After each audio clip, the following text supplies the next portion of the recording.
Hello friends, कैसे हैं आप? आशा करता हूँ आप अच्छे होंगे। हम लोग कर रहे थे सी टेट का प्रीवियस ईयर सोशल स्टडी का, ठीक है? तो अब तक हमने लगभग 6 क्लास कर लिया। मैंने प्लेलिस्ट बना दिया, वहाँ पर मैंने सारे लिस्ट को डाल दिया, आप जाकर देख लीजिएगा। आज मैं फिर से आप लोगों से रिक्वेस्ट कर रहा हूँ, मैं फिर से इन्फॉर्म कर रहा हूँ, मुझे 50, 60, 70 मिस कॉल आप लोग कर देते हो। यार ऐसा मत करो, मैं भी परेशान होता हूँ, मैं किस-किस का रिप्लाई करूँ कॉल से, है ना? मैं फिर से बोल दे रहा हूँ, सर, बाबू, दोस्त, है ना, बच्चे, मैं डिस्क्रिप्शन बॉक्स में व्हाट्सअप का भी ग्रुप दे दिया हूँ, लिंक मैंने दे दिया है, फेसबुक का भी लिंक मैंने दे दिया, इंस्टाग्राम का भी मैंने लिंक दे दिया। वहाँ जा कर के आप ज्वाइन कर लीजिए, फॉलो कर लीजिए, प्लस सब्सक्राइब यदि आप करते हो उसको बेल आइकन ऑन कर लीजिए। क्या दिक्कत है, नोटिफिकेशन आपको चला जाएगा। आपको कॉल करने या मुझे मैसेज करने की जरूरत नहीं पड़ेगी, है ना? आप भी नहीं परेशान होंगे, मैं भी नहीं परेशान हूँ, ठीक है? तो ये बात मैंने बता दिया है। एक बात और मैं इन्वॉल्व कर देता हूँ, मतलब इंक्लूड कर देता हूँ इसके साथ में। कुछ लोगों का, कम से कम 60-70 बच्चों का कहना है कि सर, नोट्स भी पढ़ना होता है, प्लस खुद से प्रैक्टिस सेट भी बनाना होता है, प्लस वीडियोस भी देखना होता है। तो छोटे वीडियोस बनाइए, अभी भी 20 दिन है, हम लोग धीरे धीरे कर लेंगे।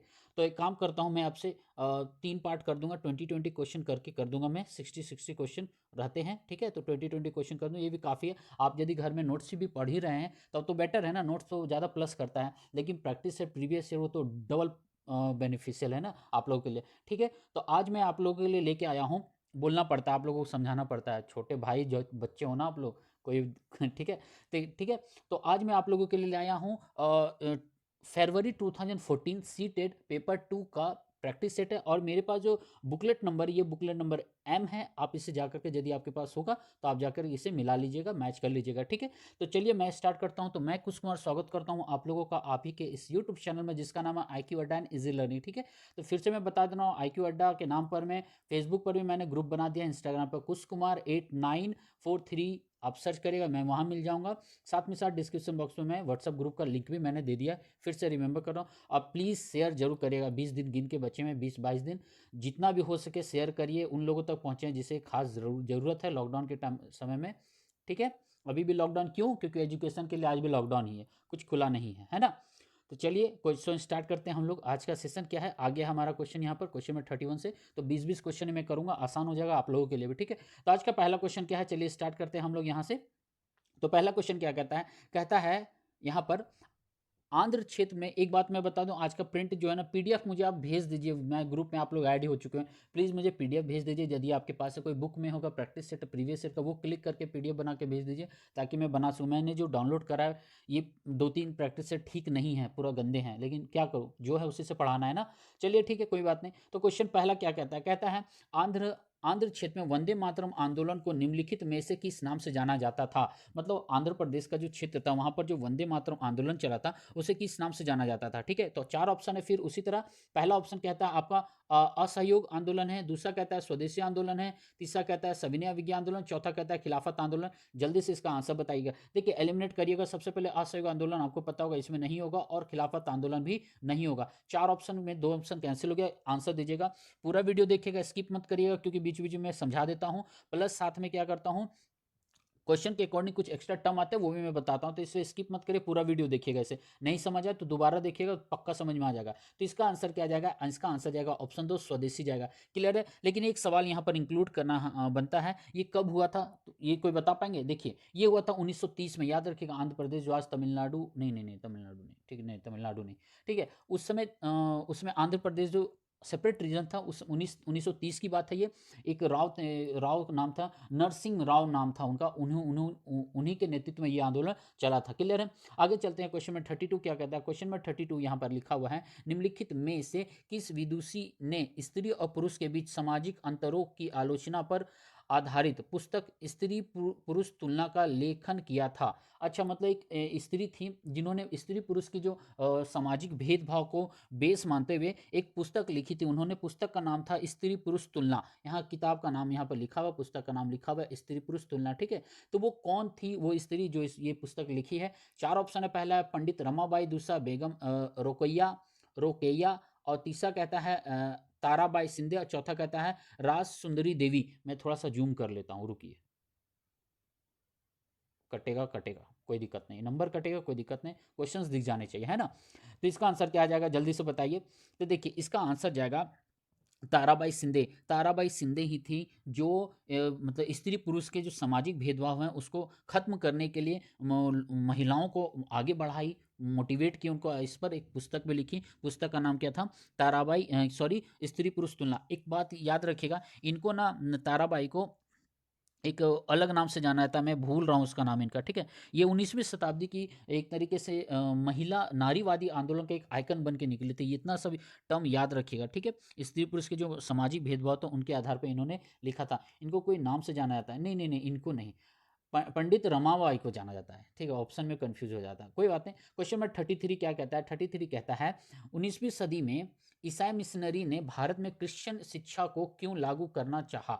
मतलब जो 19वीं सदी में अंग्रेजी लोग थे यहाँ पर क्रिश्चियनिटी एजुकेशन को क्यों लाना चाहते थे। चार ऑप्शन है, पहला कहता है संभ्रांत वर्ग को शिक्षित करने के लिए, दूसरा कहता है लोगों के नैतिक चरित्र को सुधारने के लिए, तीसरा कहता है जन सामान्य को शिक्षित करने के लिए, चौथा कहता है भारतीयों को कंपनी सरकार के प्रति वफादार बनाने के लिए। जल्दी से आंसर दीजिए, आपने पढ़ा होगा तो आपको पता होगा इसका आंसर क्या होगा।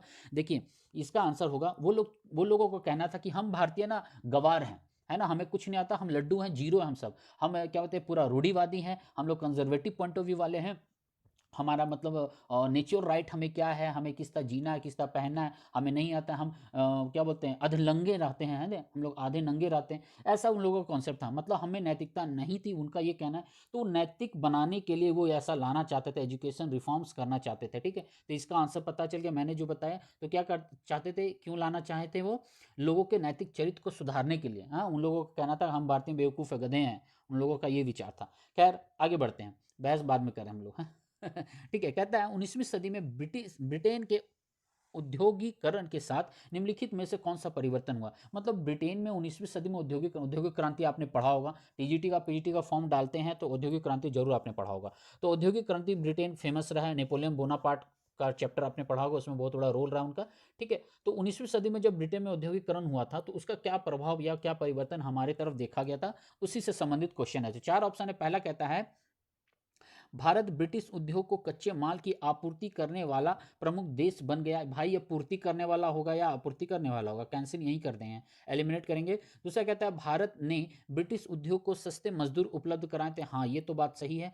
तीसरा कहता है भारत ब्रिटिश उद्योग उत्पादन के लिए बड़ा बाजार बन गया, ये भी सही था। और भारत में अनेक उद्योग स्थापित किए गए थे। लेकिन पार्टिकुलर कौन सा सही जाएगा, जल्दी से इसका आंसर बताइए। कि देखिए छवि बहुत कुछ मिल रहा है बट आंसर क्या होगा। सबसे बड़ा रीजन है यहाँ का पॉपुलेशन, यहाँ पर संसाधन बहुत थे, तो यहाँ पर एक बड़ा बाजार बन गया था हमारे यहाँ, ठीक है। ब्रिटिश साम्राज्य में औद्योगिक उपनिवेश मतलब उपनिवेशवादी व्यवस्था यहाँ पर थी। तो आप लोगों को पता होगा क्या कंडीशन थी। यहाँ पर बड़ा बाजार मिला था, पॉपुलेशन है, संसाधन है, डाइवर्सिटी इंडिया में बहुत थी। क्लियर है। आगे चलते हैं, जोग्राफिकल पॉइंट ऑफ व्यू भी अलग थे ना। दक्षिण भारत में मसाले मिलते थे तो उत्तर भारत में उसमें ऊनी कपड़े मिल जाते थे उन्हें, है ना। अगला क्वेश्चन कहता है भू राजस्व के कौन से समझौते में राजाओं और तलुकदारों को जमींदार के रूप में मान्यता दी गई थी। अच्छा, कह रहा भू राजस्व का जो समझौता हुआ था उसमें राजा लोगों को और तलुकदारों को, उन लोगों को जमींदार के रूप में वैल्यू दिया गया, मान्यता दिया गया, ठीक है। चार ऑप्शन है, पहला कहता है रैयतवाड़ी समझौता, ये सारे आपको सीधा सीधा पढ़ना ही पड़ेगा, याद रखिएगा, कोई रटने वाला हिसाब नहीं है यहाँ पर।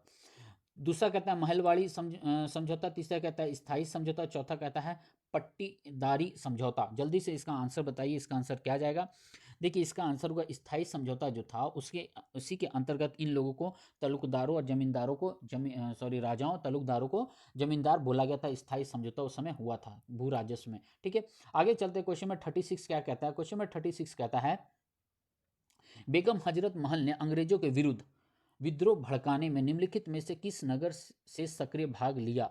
किस नगर से सक्रिय भाग लिया या फिर किस नगर में सक्रिय भाग लिया, कोई बात नहीं, देखते हैं।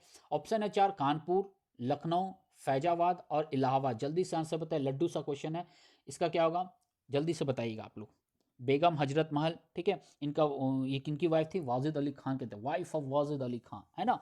कानपुर नहीं जी, लखनऊ होगा इसका आंसर, मैंने जानबूझ के कानपुर चिल्ला दिया आप लोगों को कंफ्यूज करने के लिए, है ना, कोई बात नहीं, लखनऊ इसका आंसर होगा। बेगम हजरत महल लखनऊ में अंग्रेजों के खिलाफ क्रांति कर रही थी, लड़ रही थी ये, और मतलब ये भी भागी थी, नेपाल भागी थी ये भी, है ना। और क्या बोलते हैं, नाना साहब भी नेपाल भागे, तो इनके पति का नाम पूछ लिया जाता है कभी कभी। तो एक इनकी वाइफ थी नवाब वाजिद अली शाह थे, उनकी ये पत्नी थी, ठीक है। आगे चलते हैं, क्वेश्चन में 36 हो गया। 37 कहता है निम्नलिखित में से किस अधिनियम या एक्ट के अंतर्गत भारतीय प्रशासन को ईस्ट इंडिया कंपनी से ब्रिटिश क्राउन में स्थानांतरित किया गया। लड्डू सा क्वेश्चन है, सीधा बताइएगा, एक आंसर जाएगा 1800, इसको इंग्लिश में क्या, हिंदी में क्या बोलेंगे, 58 को खैर हटाइए, ठीक है। 1858 का अधिनियम हुआ क्या था, 1857 का जो क्रांति हुआ था, तब वहाँ पर क्राउन को समझ में आया कि यहाँ का जो अर्थव्यवस्था वो बिगड़ा हुआ है भाई, संवैधानिक व्यवस्था बिगड़ा हुआ है, यहाँ पर राष्ट्रपति शासन लागू करना होगा। तो वो राष्ट्रपति शासन लागू कर दिए। तो आर्टिकल नंबर किसके अंतर्गत, जल्दी से बताइए, 356, ठीक है, आर्टिकल नंबर राष्ट्रपति शासन। तो उनको लगा यहाँ बिगड़ा हुआ है, तो वो अपने अकॉर्डिंग, उस समय के अकॉर्डिंग राष्ट्रपति शासन लागू कर दिए थे, है ना। तो क्राउन के अंतर्गत सारे पावर खींच लिए थे। क्लियर है। आगे चलते हैं, क्वेश्चन नंबर 38 क्या कहता है। अरे भाई वो राष्ट्रपति शासन वहां मत लगा दीजिएगा, मैं एग्जाम्पल दे रहा था, है ना। 38 क्या कहता है, मध्यकालीन असम में पाइक निम्नलिखित में से क्या था। ये भी लड्डू सा क्वेश्चन है। पाइक, जल्दी बताइएगा, 4 ऑप्शन है। कहता है क्या यहाँ लिख दिया है, फोर्स्ड लेबर, हाँ, वलात लेबर न्यूनतम फोर्स्ड लेबर जिसको कहते हैं, बंधुआ मजदूर के रूप में, ठीक है। यही आंसर एक्चुअली इसका, ठीक है। आगे कहता है ऑप्शन 2 बागान में काम करने वाले मजदूर, तीसरा कहता है पानी लाने वाले मजदूर, चौथा कहता है अनिवार्य सेना के सदस्य। ये 3 और 4 ऐसे ही मैं कैंसिल कर दे रहा हूँ, 2 ऑप्शन छोड़ता हूँ आपके पास, जल्दी से इसका आंसर बताइएगा क्या होगा इसका आंसर। जो बलात् मजदूर होते हैं ना, जो बंधुआ मजदूर के रूप में, इन्हीं को पाइक के नाम से जाना जाता था। पाइक बोलिए या फिर दास्ता श्रम बोलिए, इस प्रकार के मध्य युग में ना अहोम साम्राज्य था आसाम में, अहोम साम्राज्य, ठीक, याद आ गया, लिख लीजिएगा। अहोम साम्राज्य में ये मतलब इफेक्ट में आया था, प्रभाव में आया था मध्यकालीन आसाम में, ठीक है, बंधुआ मजदूर जैसा। 39 क्या कहता है, 39 कहता है मीन मनीग्राम और नान देसी निम्नलिखित में से क्या थे। अच्छा, ये 2 टर्म है, ये क्या थे आपसे पूछा गया है। 4 ऑप्शन है, कहता है चोल काल के प्रसिद्ध शहर, दूसरा कहता है दक्षिण भारत के प्रसिद्ध व्यापार संघ, और तीसरा कहता है चोल शासन की प्रशासनिक इकाइयां, चौथा कहता है ब्राह्मणों को ब्रह्मदय के रूप में दिया गया प्रसिद्ध गांव। क्या होगा इसका आंसर, जल्दी से बताइएगा। देखिए एक तरह का ये व्यापार संघ था, याद रखिएगा, ठीक है, व्यापार संघ था, दक्षिण भारत का प्रसिद्ध व्यापार संघ, तो मनीग्राम और नानदेसी। क्लियर है। आगे मैं बढ़ूँ, इसके बारे में जितना डिटेल आप खोजिएगा उतना लंबा आपको डिटेल मिलता जाएगा, कम नहीं है ये सब चीज़ के लिए, ठीक है। तो एक चीज़ थोड़ा सा इसमें बस याद दिला देना, होयसाल साम्राज्य आपने पढ़ा होगा दक्षिण भारत में, ठीक है, उसी से संबंधित है ये, इतना मैं बता दिया हिंट में। आगे चलता हूँ मैं, कहता है यहाँ पर मैच द फॉलोइंग, तो पूरा कचड़ा उड़ा हुआ है पेपर का, कोई बात नहीं, देखते हैं। 40 कहता है नीचे कुछ स्थान और वर्तमान राज्य के नाम दिए गए जहां अनाज और पालतू पशुओं के प्रमाण सच पाए गए हैं। अच्छा, मैच द फॉलोइंग स्थान का नाम है और वर्तमान राज्य का नाम है, ठीक है। तो चिरांड कहाँ है, और कोलदीवा कहाँ पर है, बोर्जहोम कहाँ पर, और हालूर कहाँ पर है, जल्दी से बताइए इसका आंसर है। दूसरे साइड दिया हुआ है कश्मीर, उत्तर प्रदेश, आंध्र प्रदेश और बिहार। देखिए चिरांड सबसे पहले बिहार मैच करिए, चिरांड बिहार, ठीक है।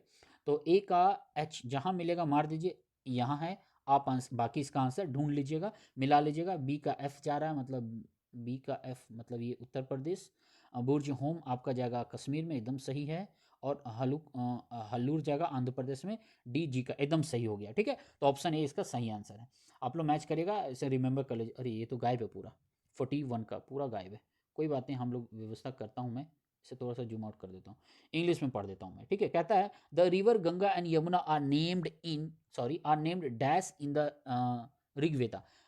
अच्छा, बोल रहा है रिवर गंगा और यमुना का जो नाम है ऋग्वेदा में कितने टाइम्स लिया गया है, ठीक है। ऑप्शन है, पहला कहता है अराउंड 1000 टाइम्स, दूसरा कहता है 100 टाइम्स, तीसरा कहता है 12 टाइम्स, चौथा कहता है वंस टाइम्स। जल्दी कर दिया, वंस। तो इसका सीधा सीधा आंसर है, एक बारी नाम आया है गंगा और यमुना का ऋग्वेद में, एक एक बारी नाम आया है, ठीक है। आगे चलते हैं, ये तो और गंदा है बाबा, कोई बात नहीं, मैं कोशिश करता हूँ कर देने का, ठीक है। कहता है निम्नलिखित में से कौन सी विशेषता बौद्ध और जैन दोनों धर्मों में है, दोनों धर्मों में समान है, मतलब विशेषता बौद्ध और जैन दोनों धर्मों में है, कौन सी विशेषता बौद्ध और जैन, हाँ पूछ रहा है कि बौद्ध धर्म और जैन धर्म दोनों में समानताएं हैं। तो 4 ऑप्शन है, ऑप्शन पढ़ देता हूं मैं।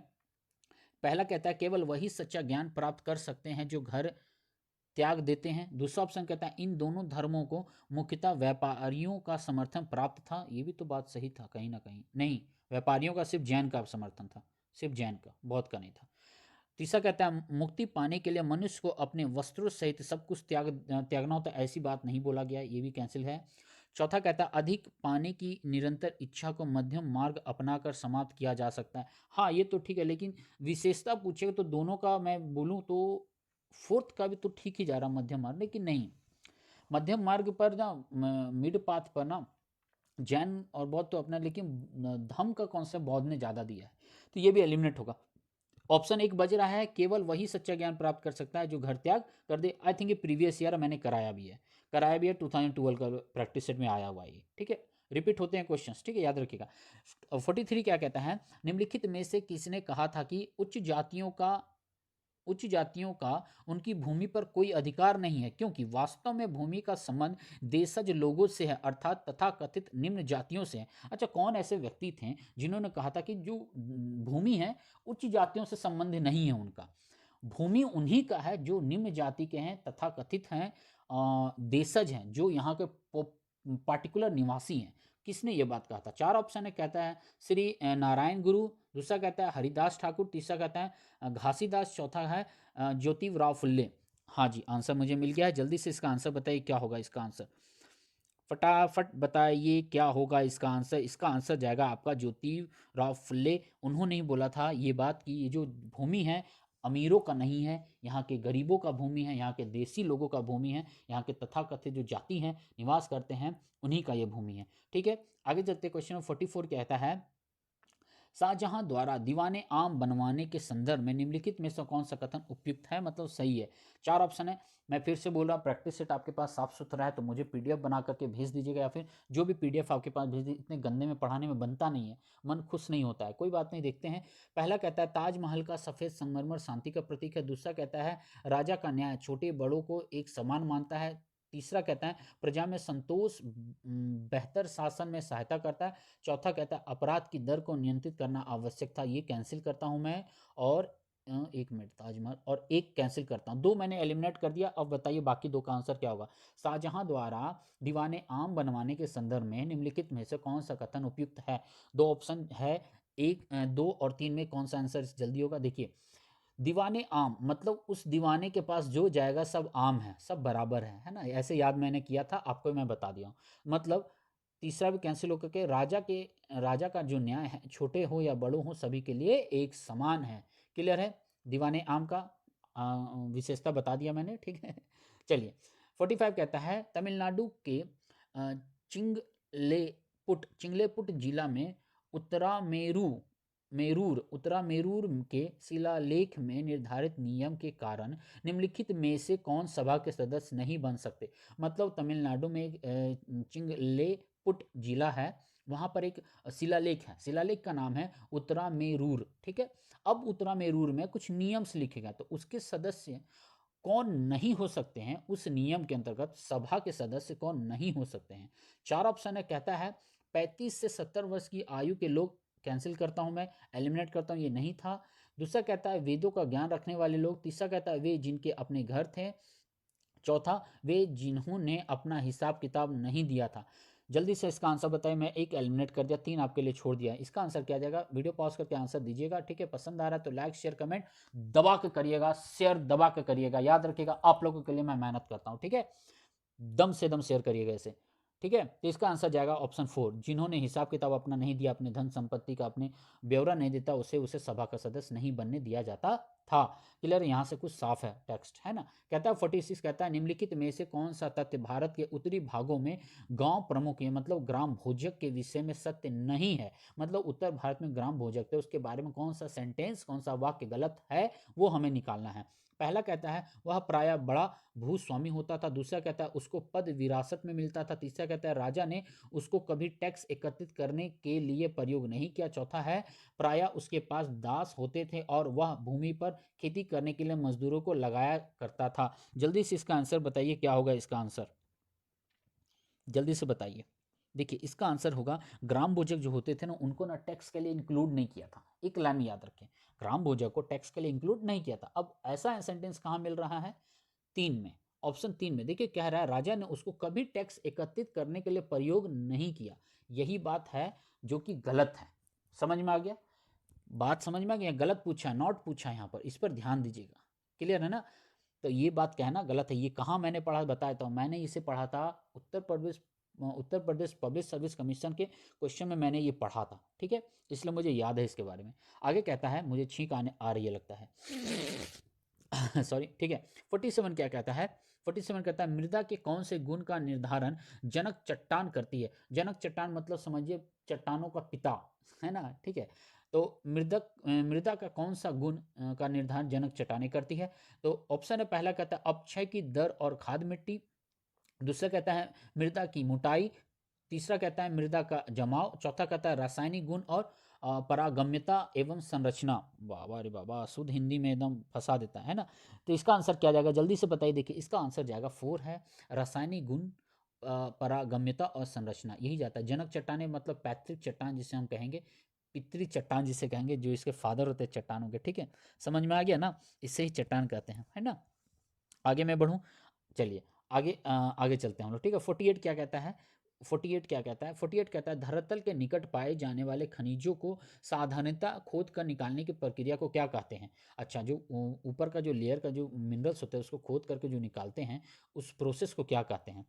क्वेरिंग कहते हैं, अच्छा इंग्लिश बताना है ना, नहीं नहीं हिंदी बताना है, ठीक है। उत्खनन कहते हैं, निष्पातन कहते हैं, विवृत खाद खान खनन कहते हैं, और सिंटरन कहते हैं, कहते हैं। क्या बताइए जल्दी, हिंदी सडनली पढ़ने से यही सब होता है, ठीक है। चलिए इसका आंसर क्या होगा, देखिए इसका आंसर होगा उत्खनन, ठीक है। उत्खनन मतलब इसे खनन भी बोलते हैं, याद रखिए इसका खनन भी नाम आपको मिल सकता है, खनन, ठीक है, ख ना ना, ठीक है, खनन। क्लियर है। आगे मैं बढ़ूँ, कितना डीप बताने के लिए बहुत कुछ है बाबू, कितना बताओगे, बताऊंगा मैं तुझे, ठीक है। चलिए आगे कहते हैं दुनिया की प्राचीनतम चट्टानें निम्न में से कहाँ स्थित है, एक लाइन में आंसर दीजिएगा। पश्चिमी ऑस्ट्रेलिया, लड्डू सा सवाल है सब। पश्चिमी ऑस्ट्रेलिया में दुनिया की प्राचीनतम चट्टानें पाई जाती है, ऐसे आप ऑप्शन पढ़ लीजिएगा, ठीक है। आज का आखिरी क्वेश्चन, मैंने बोला था 20-20 क्वेश्चन मैं करूंगा, फिर मैं आगे बढ़ा दूंगा इसे, ठीक है, अगले पार्ट में।